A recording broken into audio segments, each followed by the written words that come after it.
Welcome back, everyone. Happy New Year, and wishing you a really gentle and beautiful entry into this year, and continuing to bring on some really special guests that I know you listeners appreciate.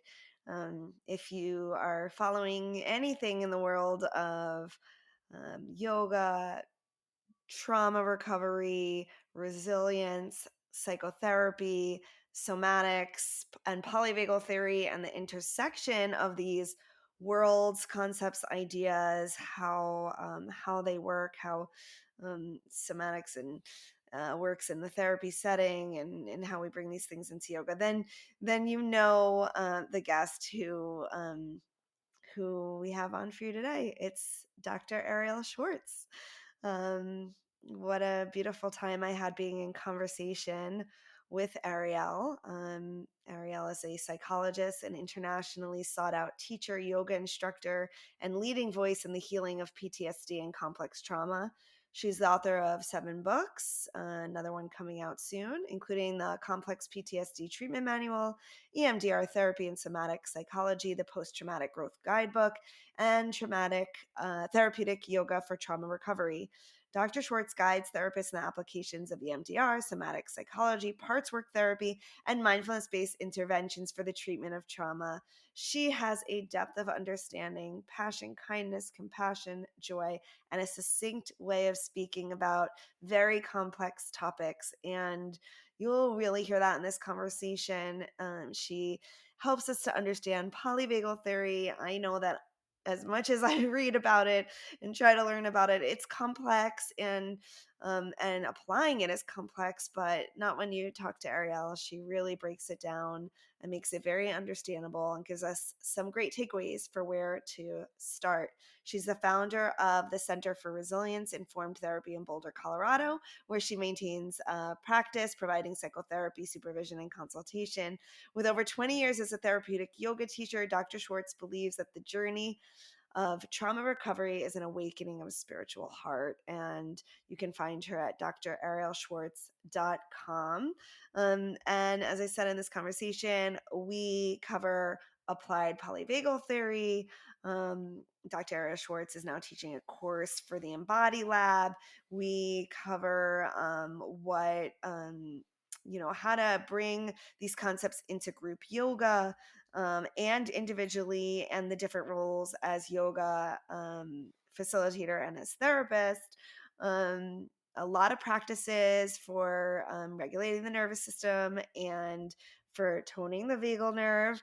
And it's just a beautiful conversation, and I know you're going to enjoy it just as much as I did. My hope for you is that you take some of these practices, these takeaways, you read her books, listen to one of her books, and take 1 or 2 exercises with you. As she says, we co-regulate, and it only takes a minute, 2 minutes. She's going to tell you at the end of some very specific examples of folks that were really, really, 10 out of 10 of dysregulated, and in 2 minutes could go down to a 4 with simple practices. So I hope you take a takeaway and start the practice of just a few seconds, a minute here and there to regulate your own nervous system, and that we can help to calm each other during these times. Okay, here we go. Welcome, Arielle. I'm thrilled to have you on. I've been waiting for the right moment, and I'm glad our timelines finally aligned. Yeah, there's something about the sacred space of before things get too busy in the year that when I saw the invite, I was like, you know what? I can do it now. If I wait, it won't happen. I And I think the thank you for last time I having reached me. out, you were releasing a book, so that was definitely the wrong time. And you have a lot of books, 6 books? I have 7 Love it. books. I have a card deck. I have a flip book. I have my 8th book coming out in April of 2025. So yeah, it's been a full time, and I was describing to a friend this morning that it just feels like there's a lot in my heart that's been wanting to come out to the surface and Mm. to kind of pour out, and I've been following that creative flow, and it's been nourishing for me, just as much as I feel like or hope that it nourishes others as well. Yeah, well, it definitely does. Mhm. I listened to a few of your books on audio, which I think was great because there's so many exercises, Mhm. in the ones I listened to, and so I could kind of go through them. You operate a very sweet spot and exciting spot for me in the world of psychology and trauma healing and somatic based practices. Mhm. So I was wondering if I could just take you to the start of like what got you interested in that, and how you found that to be your place Mhm. in the conversation in the industry. Yeah. I think that a lot of the ways that we get guided in our lives to, follow our path or find our voice is through our own direct experiences. And for me, the direct experience, the first experience was one of disembodiment and disconnection, and the pain and suffering that accompanied that experience. And it began in childhood for me, where I felt that a lot of the early life experiences contributed to a certain amount of armoring in my body and closing off around my heart and my breath. And my earliest memories of waking up to that disconnection were around 12, so pretty young, and that was the conscious awareness of that. The prior experiences that I had had of disconnection that built up to that, I was less consciously aware of, other than I have some vague memories of feeling kind of dissociated from my body at the dinner table or things like that. Mm. But the overall experience of um, that disconnect was so painful, and then it sprouted up as depression, and it sprouted up as anxiety, and as physical health symptoms, and all of the stuff that goes along with this story. And so I also gratefully had some early experiences that what I call brought me back home to my body. So experiences in yoga, experiences in kind of early dance classes, experiences in body mind centering, a workshop that I had done when I was about 20 years old. And those early experiences, I would come out and I would be like, "Oh gosh, I feel so much better. I feel more relaxed. I feel more comfortable in myself. I feel less anxious." Um, and so because those were so notable, I just kept seeking more and more of that to counteract the disconnect and the suffering. And by the time I was 21, I had a daily yoga practice. I did my yoga teacher training when I was 22. Wow. I started my, formal studies in somatic psychology also at the age of 22. And how have you found it, like bringing those together? I mean, you studied psychology. Um, I'm curious, how you bring in the yoga, the psychology, the breath work, and like, what does that look like for you?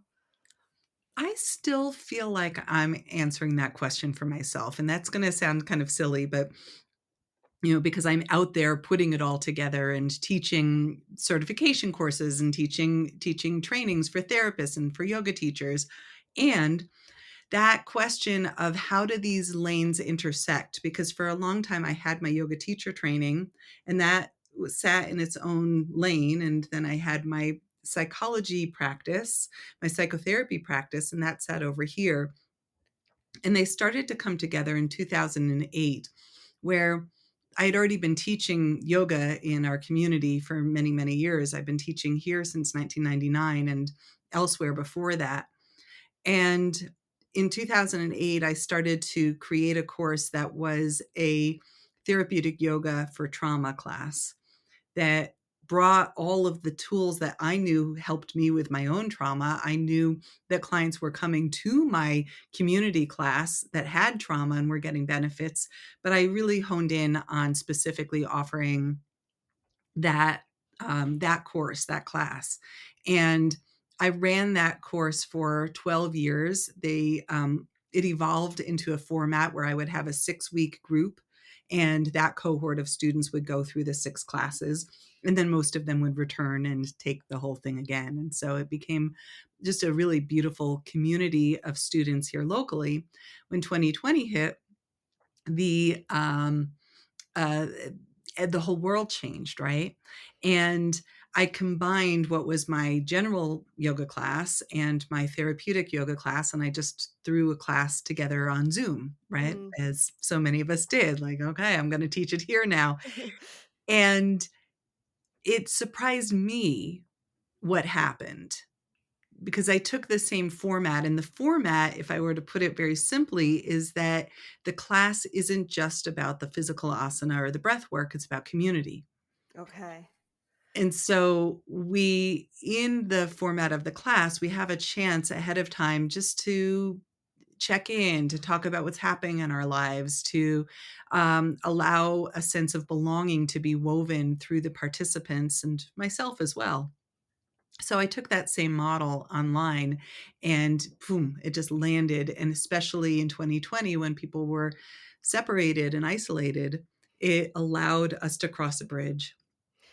So Would you that online say class still oops. happens. Sorry, go Oh, ahead. it still happens. Yeah, no, there's so much I wanna ask you about, Yeah, and I feel like I just wanna pause you there and ask you a little bit, more yeah, about if that's how you see trauma-informed yoga or yoga for trauma as is the community piece for you that's like the number one or one of the key elements that makes it trauma informed, and are yeah. there other things that you do to foster that community to create a safer space or safest space possible? Maybe you could talk Mhm. a little bit about, because you mentioned sharing, and Yeah, sometimes sharing can be problematic, so i'm yeah. i'm I'm curious about anywhere you wanna go with that. Beautiful. I think the first response is just to define a little bit more about what is therapeutic yoga for trauma.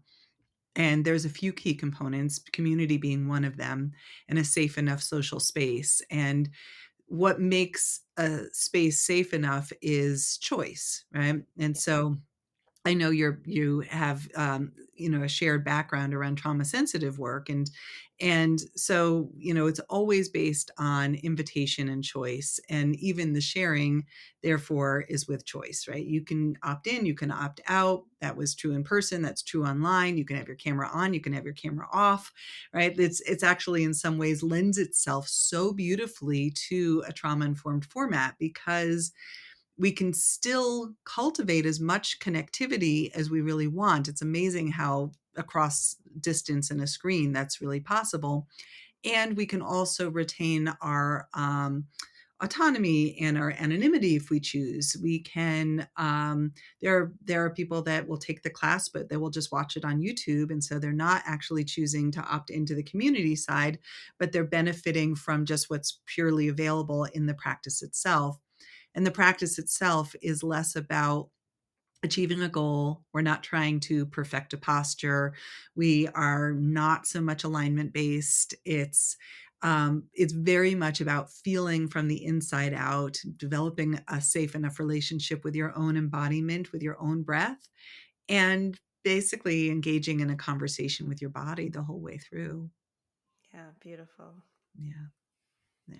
So please go on and share how that's all evolved since we went online. Yeah, there were a few parts of it that evolved at that point. One was that, the classes themselves created this community which is still intact today, and at any given class, we have 100 to 150 students that come from around the world, and it's just been so beautiful to experience that which unites us across country, across political lines, across cultural divides. It's pretty stunning.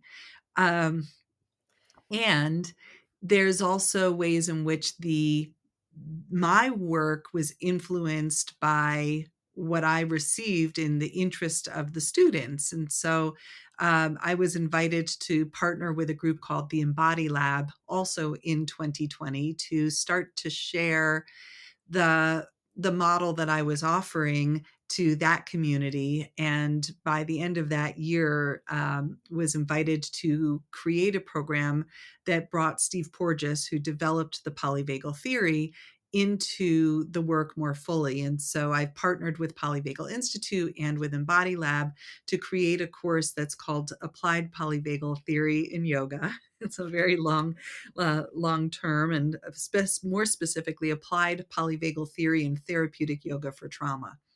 So, what is applied polyvagal theory, right?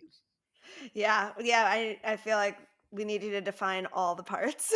All the parts, exactly.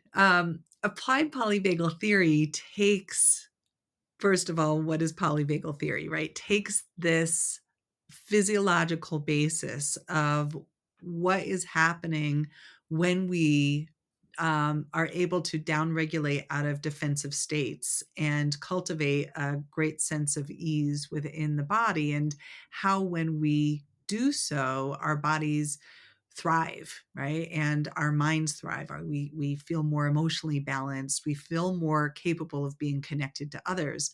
So when we think about creating a therapeutic space for trauma, applied polyvagal theory is really a beautiful partnership.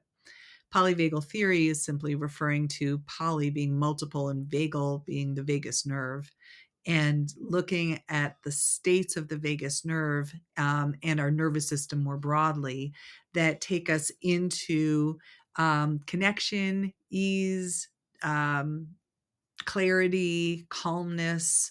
Or when we lose some of that vagal regulation, we might downregulate into our sympathetic nervous system, fight, flight.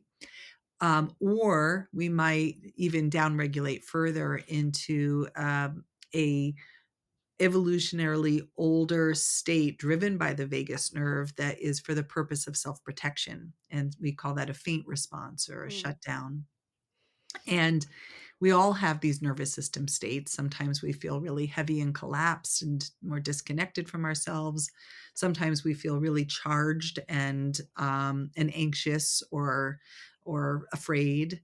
And sometimes we feel really balanced. Neither of them are better or worse, honestly. They all serve a purpose, mm. and we can really respect our nervous systems. Yeah, I always like say it's not yoga is not just, to zone out and be like so relaxed. Like we need a responsive nervous system that's responding appropriately to the circumstance at hand. You wouldn't want to be like all relaxed if someone was charging at you. So it's good that we have these different states. And in today's very fast-paced times, the immediacy, the rush, the overstimulation, just in a sensory way, I think many of us tend to be on more than we need to be. Yeah. Yeah, that's exactly right. And I also think that, like, when I was initially studying the nervous system in the 1990s, I was writing a master's thesis on stress and stress management, basically. And a lot of that early literature was making the sympathetic nervous system the bad guy in the story, Yeah. right? And we've learned now that that's not the whole story. In fact, we really want to befriend our stress response. We want to be able to embody and tolerate the charge of the sympathetic nervous system, and know that we can also embrace that in the context of safety. And that's what lets us play and dance and climb a mountain and all of the fun things. Like that idea that a little bit of stress is a good thing. Oh, yeah. Yeah, for sure, Yeah. and it's so good for us physiologically to be able to go to the gym and get exercise, right? Like, all the things that give us good cardiovascular health and muscular health and bone health.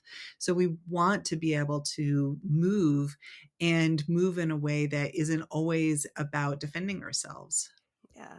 Yeah, like I like that you're bringing to my mind anyway, like play when you talked about like the dance and especially as I'm getting older, I'm just thinking about more creative ways to move my body and to keep that functionality like really creative and I come from a yoga tradition of doing the same thing every day, and I've really shifted that to do a lot of different things with my body.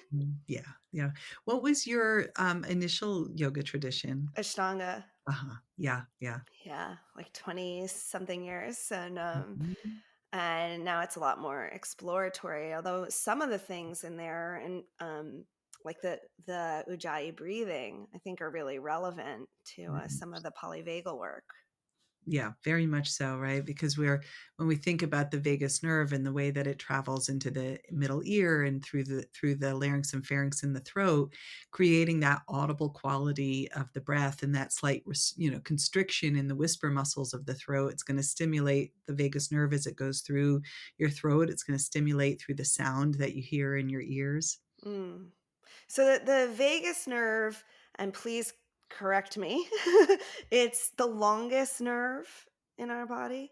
Well, here's the I mean, that's like in a sense a simple way of putting it, and here's a more accurate way of looking at it. It's the longest set of nerve circuits. Hmm. And so it's not like when you really trace the vagus nerve, it's not like you're just tracking one thick band of a nerve pathway.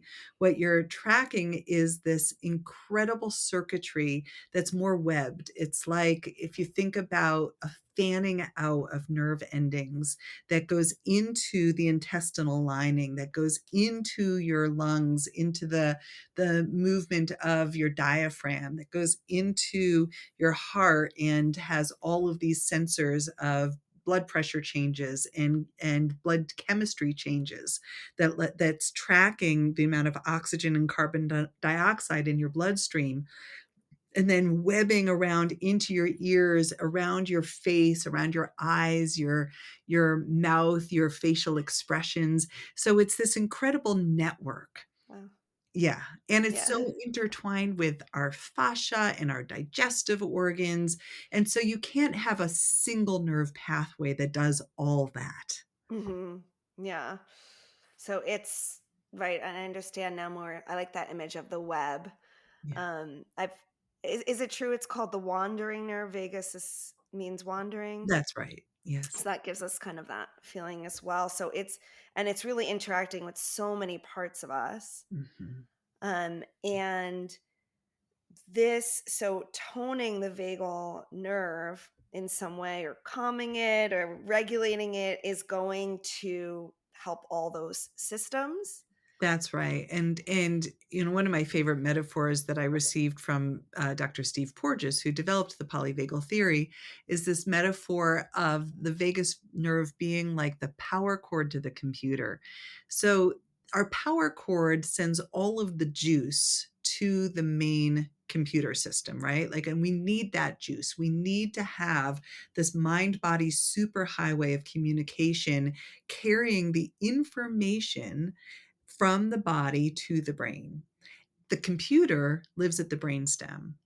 And so what your brainstem does is it manages heart rate, sleep wake cycles, respiratory rate, so much of your autonomic nervous system that helps your body be regulated. Digestive cycles fall into this, right? And so when your autonomic nervous system, which is housed by that computer of the brainstem, when that is functioning optimally, then it allows all of the systems to actually align with your health. So that includes your endocrine system. If you think about like thyroid health and pancreas and insulin regulation and all of our core things, and we could go off in so many directions, but one of the thoughts in my mind was just thinking about how often our medical systems separate out all of these different functionings of the body. You go to this doctor for your respiratory needs. You go to this doctor for your digestive needs. This one,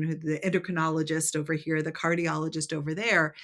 And too often, they're missing this link that ties all of these systems together and recognizes that the vagus nerve is actually the master communicator Mm. across all of these systems. So how do you talk to it? I mean, and where would you start? Right? I know you mentioned a little bit like the the breathing or the sounded breath, when it's across so many areas, Yeah. is there one area to where it's more responsive? Yes and no. I'll speak to a few, and maybe just to back up to something you said earlier, that there are these practices, we can call them vagal toning exercises or neural exercises to create optimal vagal tone. So what is optimal vagal tone, right? Optimal vagal tone allows your vagus nerve to basically move between putting the brakes on the sympathetic nervous system, calming you down, and then lifting that brake up so that you have the energy to meet a challenge. And so that removal, we can think of it metaphorically like your sympathetic nervous system's a gas pedal and your vagus nerve is the brakes. And so we're allowing ourselves to have this kind of smooth transition between different nervous system states. That's your optimal vagal tone. And sometimes we don't have that. Sometimes we're stuck in more of that gas pedal mode, right? We're in the go, go, go, and we're in anxious states, and we're constantly struggling with restlessness and irritability and having a hard time settling into stillness and quiet. And other times we feel more depressed and shut down and hopeless and heavy and collapsed, and we need a little bit more of that upregulation. So then we can track where is the vagus nerve close to the surface of the skin so that we can actually manually stimulate the Yeah. vagus nerve. And the primary ways that we can do so are through self-applied touch in some of those areas where the vagus nerve is close to your skin, around your face, around your eyes, around your ears, and the sides of your neck. And then in areas where the vagus nerve is less close to the surface of the skin, might be around your heart, lungs, and diaphragm, but you can work with conscious breathing, and you're essentially massaging your vagus nerve through the movement of your diaphragm. Mm. And you can do abdominal massage, right? There you are massaging around that area where your vagus nerve innervates into all of your digestive organs. There's more that I could go into around all of those details, but essentially, we have these intervention points in which we can interact with the vagus nerve. And when we stimulate the vagus nerve, we're simply allowing it to do its job better. Okay. We don't have to do like this exercise for making it this way and this exercise for making it this way. It's more that we're generally exercising it and it will move the way it needs to. We can think about it in both senses, like the what you just described is what I might call the adaptogenic version of this, right? An adaptogen is basically like, if you think of it from an Ayurvedic perspective, it's an herb that you would take that lets your body do what it's meant to do optimally, and it's gonna help upregulate or downregulate based on what you need. And we can also purposefully intervene in a way where we can do certain practices that are better for upregulating, better for coming out of that collapse, coming out of that shutdown and feeling more energized. And then other practices are going to be better for downregulating and calming.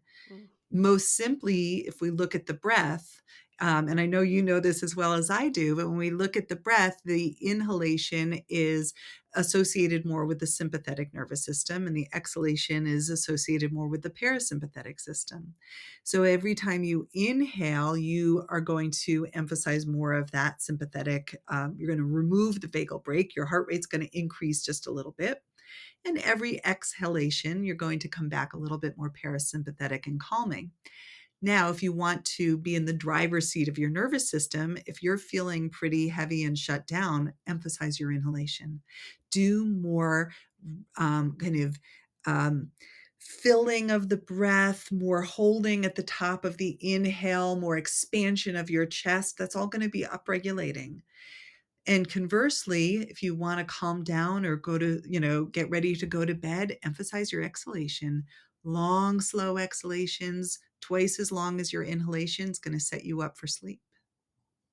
Beautiful. And I like that simplicity to get us started. Sometimes when there are too many exercises, like hold this amount, let go this, it gets too much and we find ourselves doing nothing. Yes, that's right. My other, favorite, simple practice is to massage your ears. I love that. You know, if you look at the anatomy of the vagus nerve, around the ears and these places where it comes close to the surface of your skin, but your ear is your number one spot. And, you know, you can think about auricular acupuncture and all of the ways in which ear stimulation has actually been around for thousands of years, including within the yogic system. But there's areas, especially around the ear canal or this area in front of the ear called the tragus, that has what we call kind of more higher concentration of vagal fibers. Some areas even 100% vagal fiber nerve endings in there, right around the ear canal.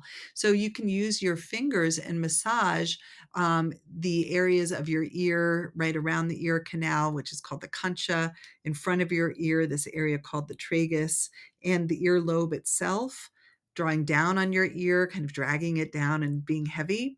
And all of that is getting into some really beautiful vagus nerve stimulation. And you can do it while you're watching TV, right? While you're Yes. sitting with your kids, while, you know, if you're having a bit of a charged conversation and you just need to take a break, go outside and do a little bit of an ear massage and notice how your nervous system responds. I feel like my nervous system responded just to watching you do that. Yeah, right. Really, It's funny, I can really. feel having done just one side of my face, I just did my right ear, and my whole my whole right side of my face is twice as warm as the left side. It just had such an immediate reaction. I think we often forget how small things can have such a big impact. Yeah. Yeah. That's right. And in our world today where there's a lot of chaos and there's so much pain and there's so much loss, and we see it in the news every single day, the small things that we can do that create a change in our nervous system so that I'm less reactive to the people that are around me. And it has this ripple effect of calmness or regulation, whatever you want to call it, of love, of kindness that we can extend out from nervous system to nervous system. That makes a difference. So I'm thinking about you in a group, um, with a lot, a group of folks who are there, specifically maybe because they identify as having survived trauma or maybe in a trauma response. Um, some could be in shutdown, some could be in hypervigilance, right? We know that often we swing through those states. Yeah. Um, so how do you manage that? Yeah. Well, Yeah. you know, a lot of what I start with is actually trust, like a really deep ground of, first of all, the work works. Second of all, there's certain structures that we have in place that help any nervous system, right? So I have categories of practices. Some are balancing, some are energizing, and some are calming. But if we start out with balancing, um, everyone's going to benefit. And the first of those is orienting to the cues that let you know that this is a safe enough space and a welcoming enough space for you to be just as you are without having to change anything. And that's the deep trust, is that when we feel held and accepted for who we are, how we are, as we are, we actually start to come out of the urgency, the need to fix, the need to change, the need to be changed, whatever it is on either end, right? I'm not coming with an urgent nervous system, and I'm inviting another to actually let go of urgency and to trust in the beingness of the time that we have for practice. There's you know, I often refer to that, you know, thing we roll out called a yoga mat as a magic carpet, right? It's just this really beautiful container that we can roll out, we can step onto, we can engage in practice.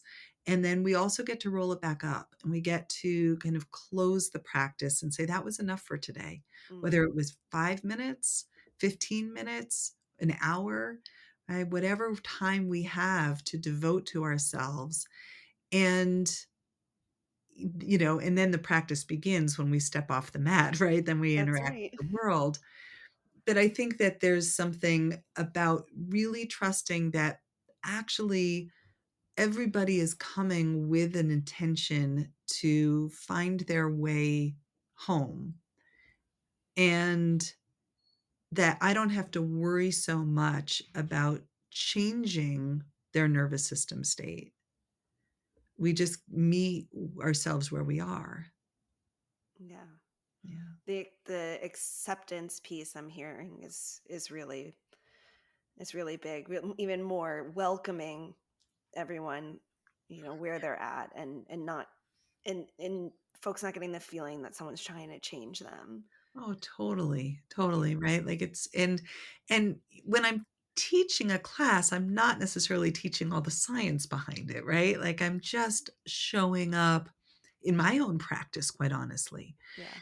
and and feeling so deeply privileged and honored. I felt this way ever since my very first class I ever taught, which was to a whole bunch of teenagers in a residential treatment center who I was 21 at the time, and these kids were watching me do my practice, and they said, "Could we do that with you?"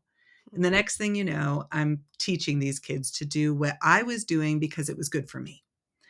And but we just practice together, right? And that's literally to this day, the way that I see practice is we are all walking each other home, to borrow from Ram Dass, right? We are all just practicing together. And the way that it functions now is I so happen to be in my home yoga space, and I click a little button on my computer that's on Zoom that opens it up to anyone else in their home yoga space, and we're practicing together. Mhm. Um, But it is, yeah, you can have rough days, right? I'm sure you wake up sometimes, maybe you don't feel like pressing the button. Um, like, how do you keep yourself, or what are some of your self-care go-tos? yeah, And especially when you are, you're practicing together, but people are also looking to you. And I think for a lot of, I think a number of our listeners are, in the helping fields. yeah, And I'm always trying to speak to them about, burnout and numbing out and all that happens to people who are trying to help, that can, yeah. kind of, we can end up not just harming ourselves, but harming the folks that we're attempting to, to care for. Yes, yes, for sure. I would say a few things that keep it in the realm of safety for me and safe for other, right? So there was a lot of in what you just named, right? There is the how do I take care of myself when I'm having a rough day and am still, for example, committed to teach a class. Um, Option one is that I just give myself the option to say, I can't do this today. Mhm. Right. Option two is I show up honestly with what's true. And I remember one time, this was not a yoga teaching, but I was teaching for PESI. I was teaching I think it was a 2-day, 12 or 13-hour training on trauma recovery, and it was a few years ago, and it was a very large scale program. So we had, I think, 35,000 people that had signed up for this program. So it wasn't an opt out cancel. And I had gotten very, very sick right before with RSV, which I got it from my son who was in college. And I was like, whoa, that's intense. Right. And I opted to go ahead and teach anyway. And I just, I'm not gonna pretend I'm not sick. What happened was amazing. I mean, not that I didn't cough and struggle to some degree while I was teaching, but the amount of, um I'll use the term co-regulation.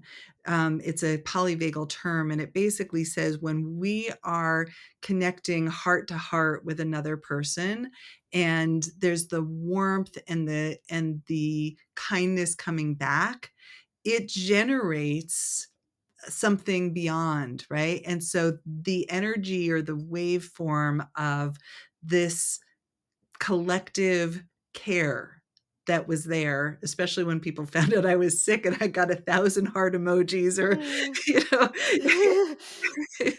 well wishes in the Zoom chat box, and I was like, "Okay." Like, there's a certain degree of when we're doing our what we're supposed to do in the world, when we're giving our gifts, Yeah. there is something that carries us that's bigger than us, whether that's community and whether that's in, something broader, more energetic. And then I would sign off from Zoom and I would go sleep. Yeah. Yeah, it's I mean, when you're getting that back and when you have those nice big class sizes, like, it's nice sometimes because 'cause you're getting, that energy coming back to you. Or if, you mentioned before, the choice for screens to be on or off, which I totally align with, and as a facilitator, when you can see the people and there's something to it when you can feel that it's resonating, it can help one not be so depleted from Yeah. teaching. Yes, yeah.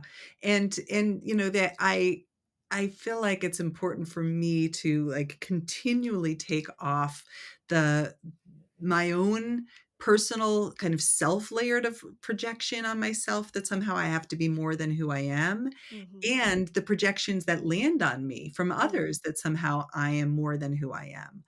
And so if I, like, keep taking off these layers or costumes of projection of somehow I know things I don't know, or that I'm, whatever, like, some superhero, which I'm not. I am literally another person who gets really geeked out about things like polyvagal theory and who's taught yoga for, almost 30 years. And I love all that stuff and I love to share it, but it Yeah. doesn't make me better or more knowledgeable about you than you are. You are the expert on you.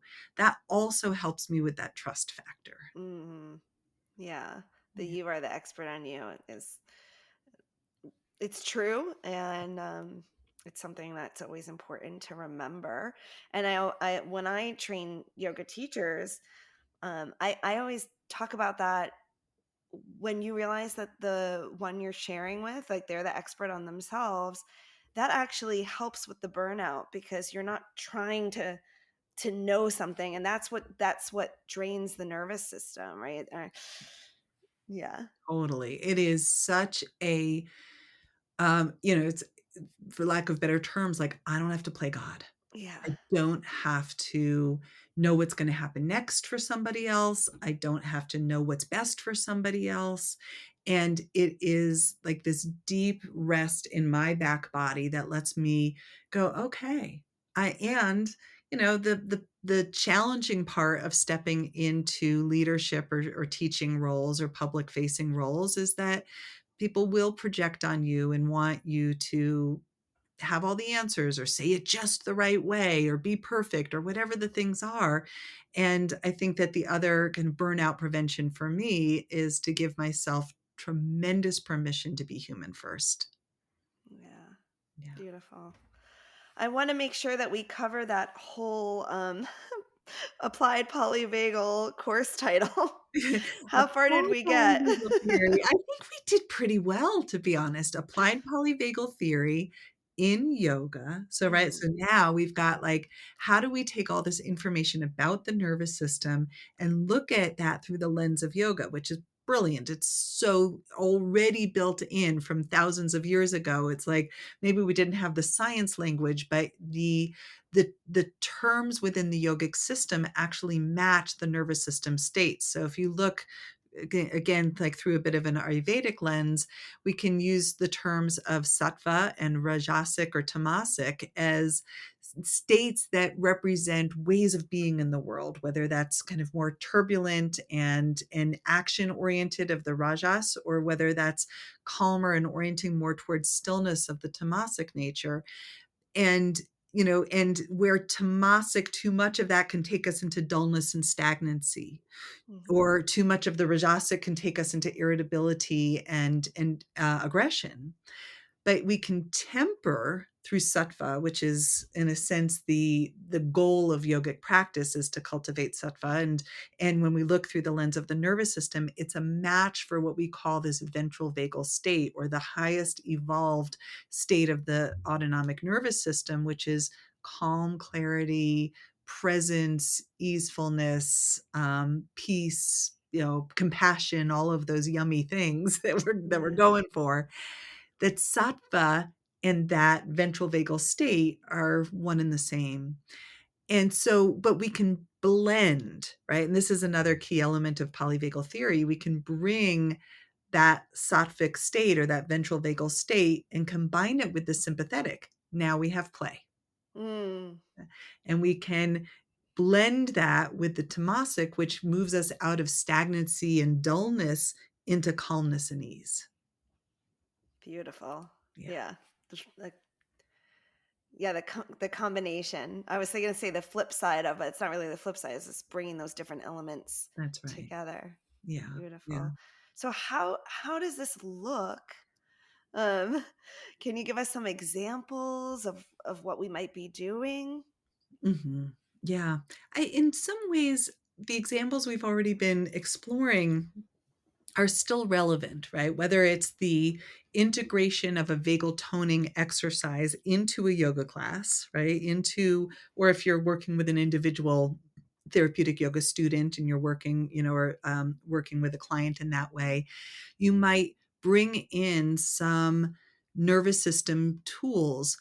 First tool is going to be self-awareness. In the yogic system, we call it svadhyaya, but it's basically self-study. It's get to know the state of your nervous system so that you can start to explore, do I need to upregulate or downregulate? How can I use different yogic breath practices to upregulate or downregulate, or just find balance, right? Alternate nostril pranayama is a beautiful balancing practice. We have other practices. You can think of breath of fire or Kapalabhati that are going to be more energizing. You can think of other breath practices that are going to be cooling for the nervous system. Satali, Sitkari Pranayama, where you're breathing cool air across the tongue, or long, slow exhalations where you're really calming the nervous system down.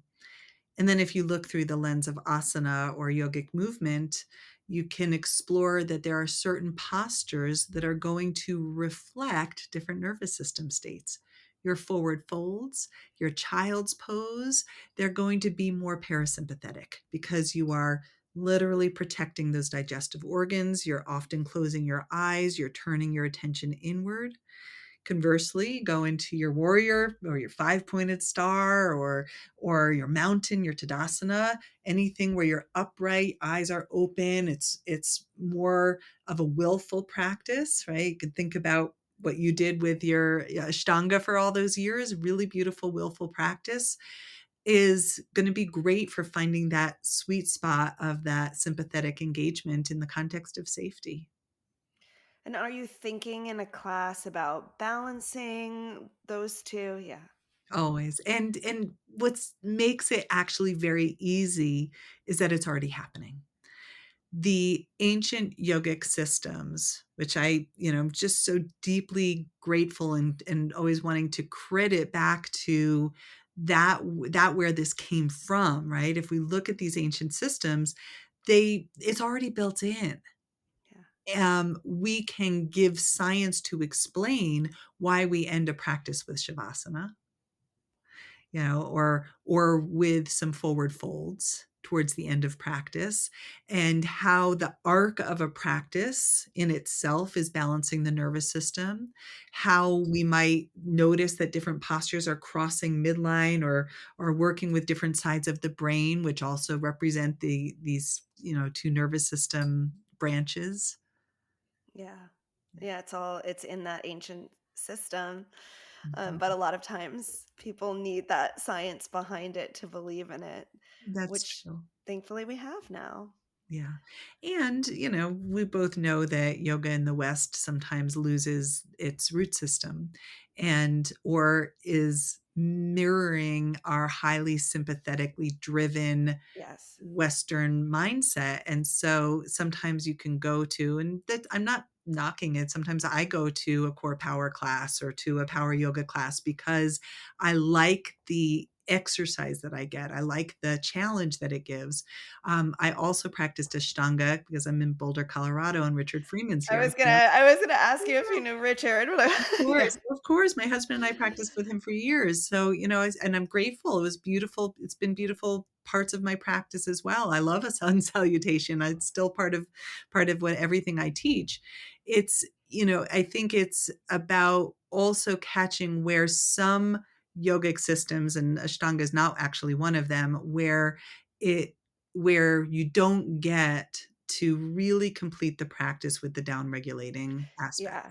Yeah, I think Ashtanga always, the way that I taught it and understood it, actually did a really long closing sequence. And I know the way, I mean, Richard teaches is, very expansive, slow, and not the kind of way that people think about Ashtanga. So it had all that, but I have also been to classes of other systems where, there's no folding, there's no inverting, there's, no getting the legs up, like, and it's all, and folks leave really excited, and they feel really good in the moment. It's like you had that shot of espresso, and so they're, the teachers in the system are getting a lot of that positive heightened feedback. But is it good long term for the for the system? Yeah, You know, yeah. maybe not when you're up all night after taking the class. Oh, it's true. If I'm ever gonna go to one of those classes, it's first thing in the morning, Yeah. because I will not sleep if I do it later in the day. Well, I think we've all been there, made that mistake, Yeah, and been wired all night, which is actually kind of good to know, because it shows you that these practices really have an effect.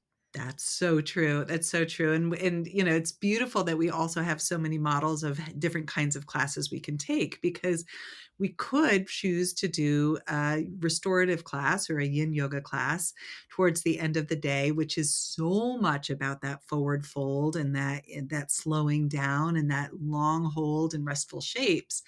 And and so to know that you can modulate your practice to meet your nervous system or to prepare your nervous system for sleep, for example, is also a Mhm. beautiful example of how it works and why it works. But I certainly, for me, I wouldn't choose that kind of practice and as a morning practice unless I wasn't feeling well. Mm. Right? Like, and then maybe that is just what I need that day to really stay in that restorative state for my immune system to do its job. Yeah, perfect. It's, again, I think you said it about checking in. Like the first, I think you said the words. The first step is Yeah. checking in. What's going on right now? Yeah. Yeah. Where am I And at if today? we stick with the yamas and the niyamas, right? If Svadhyaya self-study is, which is one of the niyamas, is a fundamental principle at the beginning, so is satya, truth telling, right? Mm, So is ahimsa, so is nonviolence, right? Like, how do we keep grounding ourselves in, am I being kind to myself? Am I pushing myself because I think I should, or because the person on the mat next to me is doing that? Am I being honest with what my body really needs? yeah. And I'm curious. I think I read on your site that you still take clients. No, you No. don't share this one on one. Okay, so you're worth. I I mean, I have clients that I'm not taking new clients, just Okay, but you yeah. have, and I know at least in your past, you have applied this in a one-on-one. Mhm. Um, in that container, in maybe what we would consider the more like standard therapy, Yeah. room. Yes. Um, or maybe you can share, to the lengths that you can share, Mhm. about any experiences that you've had working with maybe more extreme cases. Mhm.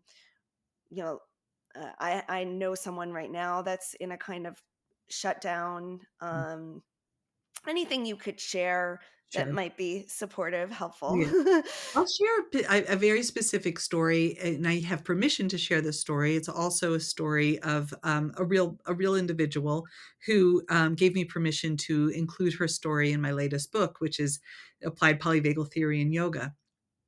And so this individual came to me after the abrupt loss due to suicide of a parent. And it really, really shook her to the core. And it, very often when we have traumas at later times in our lives, that trauma is, in a sense, going all the way back to earlier unfinished traumas that still live in our nervous system. Mm. So the shock of this death of a parent brought her to an earlier shock that was in her system than from when she was about 2 years old.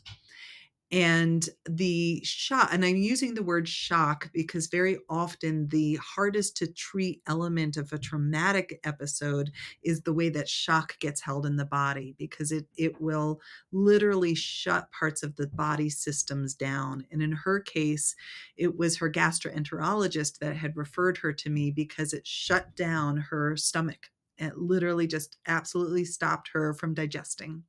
Yeah. And I think that so often the digestive system is this powerful metaphor of how are we digesting our life events and experiences. And so she had developed a cyclic vomiting syndrome, and gastroparesis was lost peristalsis. Yeah. And as a result of the debilitating health condition and as well as the trauma, she became agoraphobic. She stopped leaving her house, stopped driving. This was a independent, thriving young woman who just life came to a stunning halt. Okay? Yeah. So when she first came in to see me, the on top of all of that, there was a medication that she was taking for these conditions that was leading to profound suffering. It was the side effects were almost as bad as the events and the symptoms that she was taking them for. So the amount of discomfort, chronic nausea, anxiety was a 10 out of 10 on a scale. And her husband had driven her in to see me, and she sat writhing on the couch. My impulse at that moment was to sit on the floor and ask if I could hold her feet, Mm. and which she gave me permission to do. And I just held her feet and asked if we could breathe together. I didn't know her story yet. We were just developing a relationship, but we couldn't go into story yet. And so, starting with grounding, with connection, Mm. with breath, and slowing down the breath. And I asked her before we did all of this, pardon me, I asked her before we did all of this, on a scale of 0 to 10, how high is that anxiety, nausea, the distress? 10 out of 10. So she gave it a scale.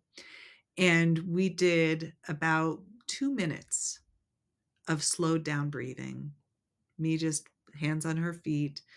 I think that when I had one hand on her feet and the other modeling the breath with my hand on my belly and just slowing down the breath and allowing her to feel just the movement of a diaphragmatic breath. Because if you think about all of that loss, it was right here in the diaphragm, all of that stuckness and stagnancy. So we just brought in a little bit of movement, the softest diaphragmatic breath. 2 minutes later, scale down to 4. Wow. Talk about getting a buy-in, Wow. right? Yeah. It feels like magic. It's not. And that's the purpose of why I write about this and teach it, is that once you understand the science, it makes sense. Of course, we're in the driver's seat. Of course, it's going to work. And is stopping the breath, the anxiety and the nausea popped back up again, as it does, because we ultimately needed to work with the underlying traumas, which we eventually did. But these moments of weaving in the simplest right? The least invasive, and, that was a risk even to work with touch, to hold her feet, right? But Yeah. it was intuitive and it worked in that case. Um, another my one of my personal favorites is one hand on the base of the skull, one on the forehead, Yeah. right? And just allowing that holding to be there, 5 breaths, right? And something shifts. So when we know these small, simple practices, and then it's on repeat. Hmm. Yeah. Yeah. The consistency. Yeah. Yeah. Yeah. And when someone is at that point that they're a 10 out of 10, um, you know, they can't talk. You can't talk to them. There was, I mean, I think your intuition was so Yeah. on point. Obviously, it was, and the feet being kind of was it the grounding um, I yes, element? and because of the medication, there was so much distress in her legs. It was Mm, actually, the side effects, because it was a dopamine-based medication, was leading to a tardive dyskinesia, which is just this, like, it's like restless leg syndrome. It's just this uncontrollable movement of the legs and feet, and so it was a moment just to greet the amount of intense sensation that was happening there, and eventually she got onto a different medication, which helped, but I think that looking at the various ways that we can intervene and we can interact, and it's very rare that I work with applied touch. I'll say just a few other things here along these lines. One is that I'm a psychologist and I'm a yoga teacher. And so when I'm working as a psychotherapist, I'm generally sitting in the lane as a psychotherapist. We have that contract. When I'm working in the lane as a yoga teacher, I'm sitting in the lane as a yoga teacher, and I'm not developing a psychotherapeutic relationship with mm, my students. And that's important to distinguish. Are we in a psychotherapeutic relationship or not? Because it's a whole different level of responsibility. When I have students that are taking therapeutic yoga for trauma and I'm not their therapist, who's their therapist? Who do they go to? Who's the person that is attending to the mental health needs or the medication, or all of those other parts of the story? And it doesn't mean that we can't find some crossover of these lanes, but it's important to know what lane am I sitting in. So if yeah. I'm a therapist and I'm bringing yoga-based tools into psychotherapy, we can often recognize that those are sitting in a form of kind of cognitive behavioral therapy, which has long been bringing in diaphragmatic breathing and mindfulness. Hmm. And there's certainly a third wave of CBT that's emphasizing more yoga and mindfulness, and acceptance and compassion-based practices. Hmm. And when I'm teaching yoga for trauma, I'm using a lot of the tools and understanding from my psychology background, and I'm infusing those ways of working with mindset, or those ways of developing the compassion for yourself, and maybe even working with inner parts and such within a yoga practice, but I'm not the therapist. So Hmm. it's, That that's complex. so very important, and I appreciate that as I'm working towards my mental health counselor license and considering how to move through these different roles. And so that was a great gift that you just gave me, Yeah. and others out there who are, holding these various roles and this True. crossover. It's true. The one of the very pragmatic elements of it is that there's actually 2 different malpractice insurances if you wanna look through that lens. It's a little pricey, but it's worthwhile to know which seat you're in and Yeah, what you're treating. Yeah. yeah, and what everyone has agreed to. Um, Yes. yeah, so Yes, important. agreements, exactly. I can't believe this hour has gone. Yeah. Is there anything I didn't ask you that you feel is important to bring into the conversation?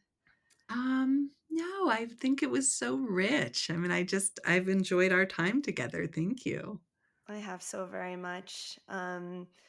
let people know how they can find you, follow you, where they can do you keep a list of folks that you've trained who are in different areas?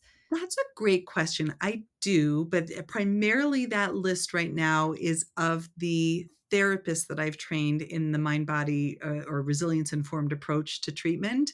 And I'll work on this process of getting a yoga teachers list out together because I now have my fourth cohort of students going through the applied polyvagal theory and yoga training, and so we'll start putting that list together too. The ways that you can stay in touch with me, sign up for my newsletter. It's probably the most valuable way to know the retreats that I'm offering and the books that are out there and so on and so forth. And you can sign up for that newsletter on either of my websites. One of the websites is drarielleschwartz.com. It's drarielleschwartz.com. The other is resilienceinformedtherapy.com. They both have a subscribe to the newsletter portion of it, and probably pops up right when you click on it just to invite you to do so. And then I have a YouTube channel that's at Dr. Arielle Schwartz, Facebook, Dr. Arielle Schwartz, Instagram, Arielle Schwartz Boulder. Great. We'll link all of those. I will say I do follow you on Instagram and really appreciate. We didn't get time to talk about Mhm. our mutual love of nature, but we spoke a little bit before we recorded about our love of the mountains. And if you follow Dr. Ariel Schwartz on Instagram, you'll see a lot of beautiful landscapes, which help to calm my nervous system during the day from the normal stuff we see on scrolling. So thank you for that. Much appreciated. Thank you. Sometimes I feel very old school on these social medias. I'm like, I just give you an image. I love Nothing looking at it. you. There's nothing moving it fast at all. It's a slow down moment. I'm here to say thank you for that. And it also kind of serves as a reminder to like actually stop. Yeah, So it's a beautiful service. Thank you so thank much you. for your time and all you've given to so many that you teach and to this field. Thank you.